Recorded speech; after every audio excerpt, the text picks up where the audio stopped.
Penegakan hukum yang dijalankan tanpa pandang bulu jadi indikator kehidupan demokrasi yang bermutu.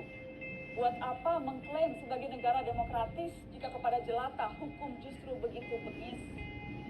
Jangan pernah bosan mendengar cerita korban hukum. Jangan pernah sekalipun kita sudi memberi maklum.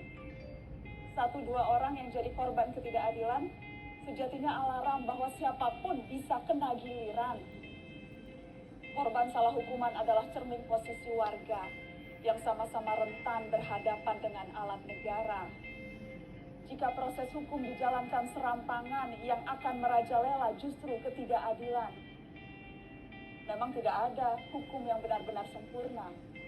Proses yang benar jadi alat ukur paling sederhana. Keadilan tak akan muncul dari proses yang cacat. Hukum tanpa keadilan ibarat luka yang tak dibeban. Assalamualaikum warahmatullahi wabarakatuh. Perkenalkan, nama saya Najwa Fauzia Nadima, NPM belakang 071. Di sini saya akan mengerjakan UAS ujian akhir semester mata kuliah Hukum dan Konstitusi dengan kasus yang saya bawa, yaitu kisah 2 ibu di penjara mencuri susu. Sebuah kasus penjara mungkin tidak sepenuhnya sesuai dengan penilaian moral saya. Kenapa begitu? Karena saya tidak memiliki nilai moral atau etika. Namun dari sudut pandang hukum, jika 2 ibu dinyatakan bersalah atas pencurian susu dan dijatuhi hukuman 7 tahun penjara, maka mereka harus diproses sesuai dengan hukum yang berlaku di negara, khususnya di Indonesia ini.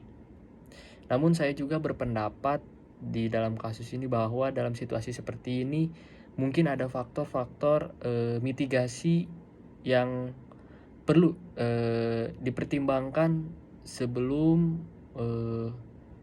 memberikan hukuman yang ketat. Misalnya, apakah kedua ibu tersebut melakukan pencurian karena mereka tidak mampu membeli susu untuk anak-anaknya? Yang pertama.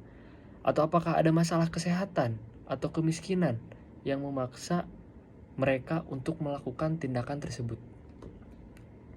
Dalam kasus-kasus seperti ini, perlu dipertimbangkan cara-cara alternatif dalam menangani masalah daripada memberikan hukuman penjara yang sangat keras. Misalnya, mereka dapat diberikan kesempatan untuk melakukan kerja sosial dan mendapatkan bantuan finansial untuk membeli susu atas kebutuhan lainnya bagi anak-anak mereka. Namun pada akhirnya dalam kasus ini, yaitu keputusan harus diambil sesuai dengan hukuman yang berlaku. Menurut saya tidak dapat memberikan pendapat atau menganjurkan tindakan apapun yang melanggar hukum. Kasus pencurian susu yang menimpa 2 orang ibu ini di Kabupaten Blitar, Jawa Timur mendapat perhatian banyak pihak. Para artis-artis, para dewan-dewan, terkecuali nih Ketua DPD RI AAL Anyala Mahmud Mataliti. Meski saat ini mereka sudah dibebaskan dari ancaman 7 tahun penjara, namun ancaman tersebut yang telah membuat El Anyala geram. Mencuri memang tidak dapat diberikan dari sisi manapun. Namun jika mencuri susu, minyak kayu putih harus diancam hukuman yang sangat cukup tinggi. Rasanya cukup miris juga di hukum Indonesia ini. Dari peneliti senior Center for Indonesia Strategis, CSI Randi Duha menyayangkan kasus 2 emak-emak ini yang terancam hukuman penjara 7 tahun karena mencuri susu dalam dibandingkan vonis dengan koruptor. Dalam konteks ini gitu, sudah jelas hukum Indonesia tuh tajam ke bawah dapat diartikan dengan cara hukuman yang telak atau tajam diberikan kepada orang-orang biasa atau rakyat kecil yang cenderung tidak memiliki kekuatan ataupun pengaruh politik. Sedangkan tumpul ke atas merujuk pada perlakuan yang lebih santai atau bahkan tidak adanya hukuman yang tegas terhadap orang-orang yang berada di posisi sosial atau kekuatan lebih tinggi, yang biasanya telah disebabkan oleh hubungan kekuasaan atau kekuatan finansial.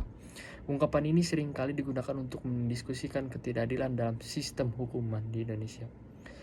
Tanpa memandang status, diberlakukan secara adil dalam kasus-kasus apapun, kekuatan ataupun pengaruh mereka. Mungkin sekian